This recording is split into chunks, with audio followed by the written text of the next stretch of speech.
What's up again, YouTube? This is Kaput Avenue Studios, and I got something in the mail today. The Electro Harmonix Octave Multiplexer. For years, I've actually been avoiding this pedal because at one point in time I tried this out in a music store way back when they didn't have the small enclosures, and I didn't like it at all. I was jonesing for an OC2, and nothing could persuade me to get something different.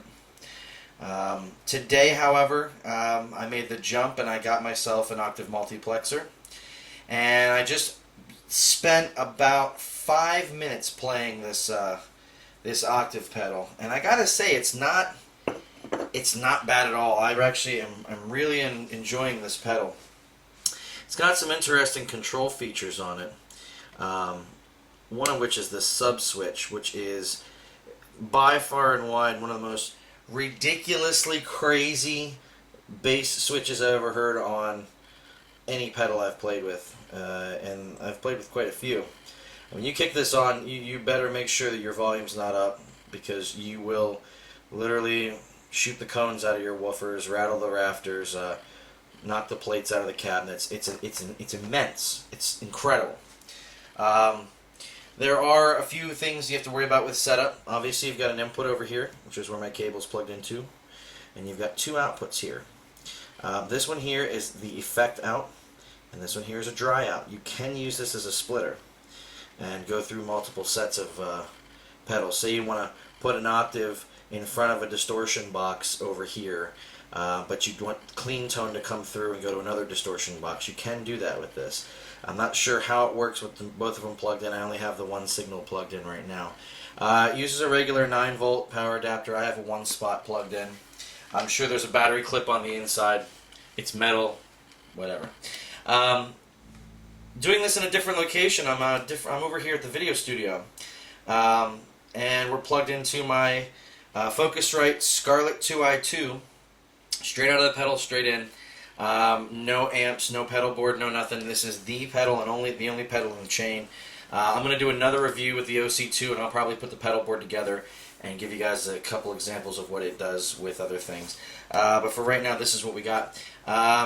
So we're going to start with dry tone. I noticed that even the lowest setting, gain setting, that it is a little hot, so it may sound a little crunchy, but it is what it is. The system that's hooked up here is a Scarlett 2i2 running into a Rocket 10S that's sending a crossed over signal to the Rocket 6 SEs on the desktop.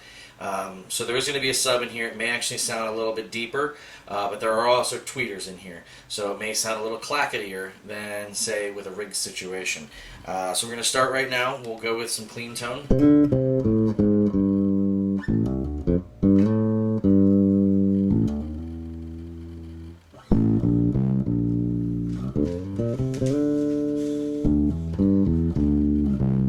That's enough of that.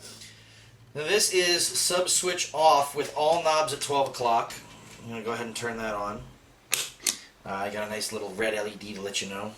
Well, real quick though, some of the things that are interesting about this one is there's a bass filter. That you turn it up, the more bass you get. You turn it down, the less bass you get. The high filter is not a high frequency setting in terms of, hey, I want to add some more high end into my signal. Basically, you turn the filter up and it gets grittier and grittier and grittier and grittier. You can actually make like a synthy distortion out of this box if set up right. And then blend is between dry tone and octave tone. And when you throw the sub switch, all bets are off. The pedal completely changes. I don't understand everything about it yet, but it does work really well. And it tracks nice too.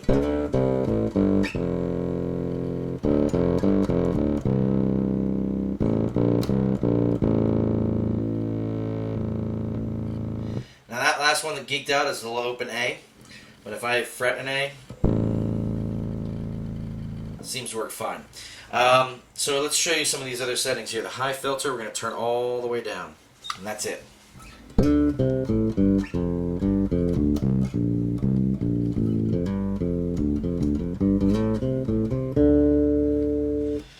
Notice how it's no more distortion. Let's turn it all the way up.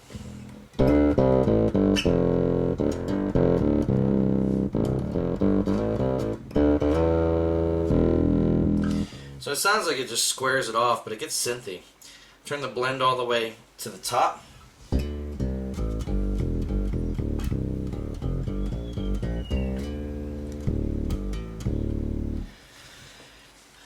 if you turn it all the way down here, it's pretty much off. Halfway is about the OC2's Octave 1 and dry knob. Turn halfway or full, both of them set up that way. Now I'm going to turn the bass filter down. Leave the blend up.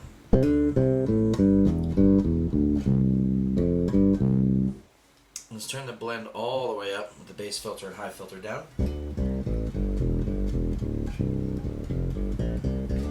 It's already in that sub kind of range. Now I'm going to turn the bass filter up a little bit and turn the blend and the high filter and turn on the sub switch.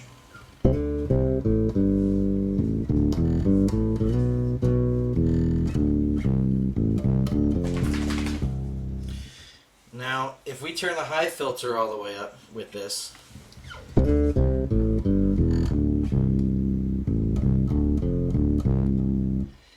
it didn't get any more dirty. Let's turn the bass filter all the way up with this. Got gnarly.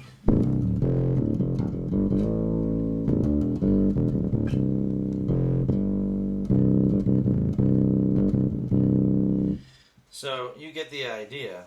Tons of cool stuff you can do with this pedal. Back to the original setting.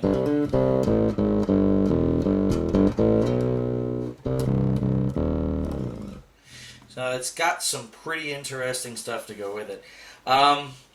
Standard pedal review, case is hard, and knobs are easily accessible, LED's bright, switches looks like it's made pretty well. I gotta say, I'm very surprised. I thought I was gonna hate it again, and now that I've gotten one and I've sat down with it and messed with it, it's a little bit more.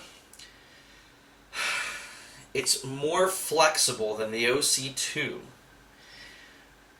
and more flexible than, say, the bass synth wah in its octave setting. Okay, in terms of being an octave pedal.